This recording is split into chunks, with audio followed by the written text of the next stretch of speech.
নমস্কার, আমি মণিভাস্কর। আমার ইউটিউব চ্যানেলে আপনাদের প্রত্যেকে স্বাগত জানাই। ভালো থাকতে হবে, সুখে থাকতে হবে, অবশ্যই ভালো থাকার রসবত আমি দেখাবো। তবে অবশ্যই তার জন্য যোগাযোগ করতে হবে। সঠিক জায়গায় সঠিক পথ, সঠিক দিশা আমি আপনাদের দেখাবো। 100% অবশ্যই চ্যালেঞ্জ গ্যারেন্টি দিয়ে কাজ করে দেবো। কারণ জ্যোতিষশাস্ত্র এমন একটা সাবজেক্ট বহু প্রাচীনকাল থেকে চলে আসছে। আমি আপনাকে আপনার গন্তব্যে দেখুন, একটা কথা বারবার একটাই কথা বলি যে জ্যোতিষ কারোর ভাগ্য বদলাতে পারে না, পারে আপনার যোগ্য অনুযায়ী আপনাকে আপনার গন্তব্যে পৌঁছাতে। আপনার যদি সরকারি চাকরি যোগ থাকে, কখনোই আমি বিজনেস ডেভেলপ করে দিতে পারবো না। আপনার যদি যোগ্য বিজনেস থাকে, আমি যদি সরকারি চাকরি যোগ না থাকে, আমি পাইয়ে দিতে পারবো না। পাইয়ে সেটা দেবো যেটা আপনার যোগ্য, বিচার করে আপনাকে আপনার গন্তব্যে পৌঁছে দেবো। এটা আমার কাজ। এটা 100% চ্যালেঞ্জ গ্যারান্টি দিয়ে কাজ করি। তবে আজকের আলোচনা সিংহ রাশি 2025 কেমন যাবে আলোচনা করব। যাদের যাদের সিংহ রাশি মিলিয়ে নেবেন, যাদের যাদের সিংহ রাশি কেমন যেতে চলেছেন, মণিভাস্কর বলছে মিলিয়ে নেবেন আপনার সময়টা কেমন যাচ্ছে। এবার 2025 কেমন যাবে সেটাও জেনে নিন, হয়তো আপনার কাজে লাগবে। আপনি ভুলটাকে হেঁটেও সঠিক পথে আপনি চলতে পারবেন। সেই পথ, সেই দিশা আমি কিন্তু আপনাদের দেখাবো। তাহলে চলে আসুন আজকের আলোচনা করি সিংহ রাশি। সিংহ রাশির অধিপতি রাশি হচ্ছে রবি। রবি, আমরা পিতৃকারক গ্রহ থেকে রবি হচ্ছে সান, সূর্য। রবি তেজস্বী, কিন্তু এরা খুব একটুতে সহজে রেগে যায় অল্পতে। এদের রাগ চিরস্থায়ী থাকে না। এরা ঘন ঘন রাগ অভিমান হয় এদের মধ্যে। কিন্তু এরা খুব উদার প্রকৃতির, এরা খুব সাহসী এবং এরা সহজে কখনোই দুর্বল হয়ে পড়ে না। এরা কখনোই সহজে হাল ছেড়ে দেয় না। এরা কিন্তু সহজেই ভেঙে পড়ে না। এরা খুব প্রবল শক্তিশালী হয়। এদের ব্রেন খুব তুখর চলে। এরা কিন্তু অল্পতেই রেগে যায় এবং এরা মানুষকে মানিয়ে নিয়ে চলতে এরা খুব সক্ষম। এরা অপরের দুঃখ কষ্ট দেখতে পারে না।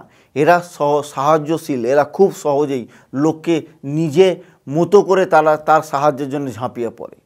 এরা কিন্তু মাথায় রাখবেন, এরা কিন্তু গরিব দুঃখী বড়লোক দেখে বিচার করে না। এরা যারই বিপদ আসবে তাহলে কিন্তু ঝাঁপিয়ে পড়বে। এরা সবাইকে সামঞ্জস্য করে নিয়ে চলতে এরা পছন্দ করে। এরা কিন্তু মাথায় রাখবেন, এরা কোনো কাজ অসম্পূর্ণতা করে রাখে না। এরা কাজ মাঝখান থেকে ছেড়ে দেয় না। এরা যতদিন না সেটা সফল পাচ্ছে তার শেষ দেখে এরা ছাড়ে না।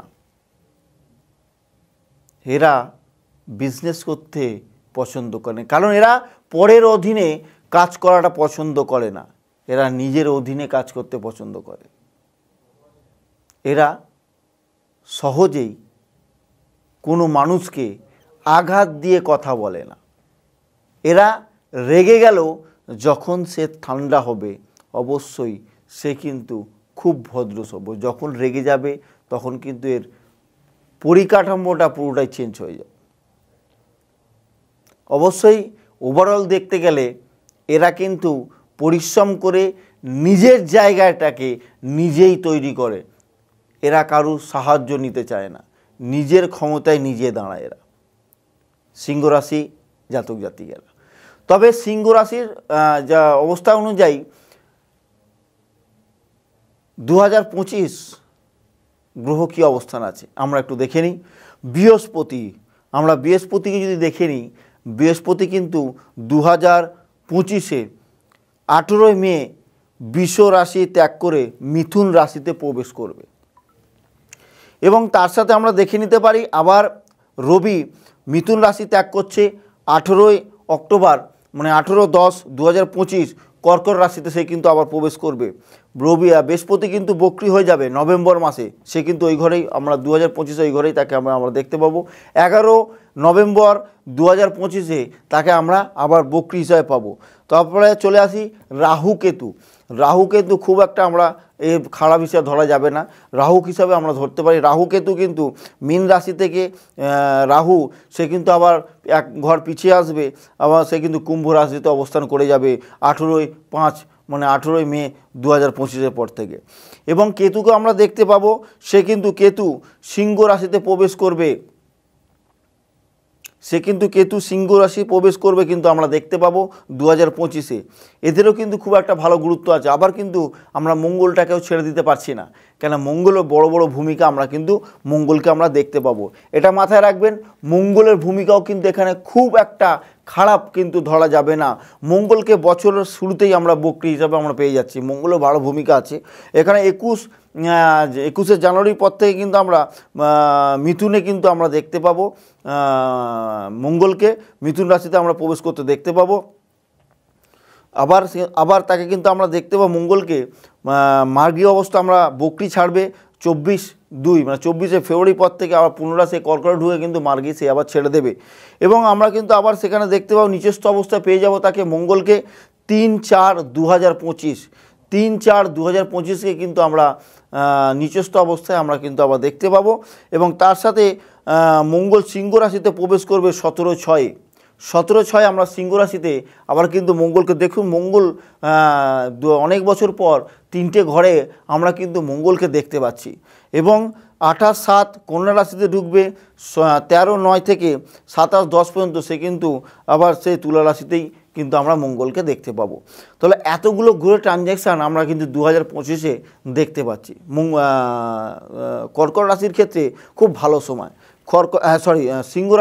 সিংহ রাশির ক্ষেত্রে কিন্তু ভালো সময় আসতে চলেছে। দেখুন আমরা কিন্তু রাহুকে ষষ্ঠে দেখতে পাবো, মঙ্গলকে কিন্তু আমরা দ্বাদশে দেখতে পাবো। আমরা কিন্তু মঙ্গলকে 1 2 3 সপ্তম স্থানে সপ্তমে দেখতে পাবো রাহুকে।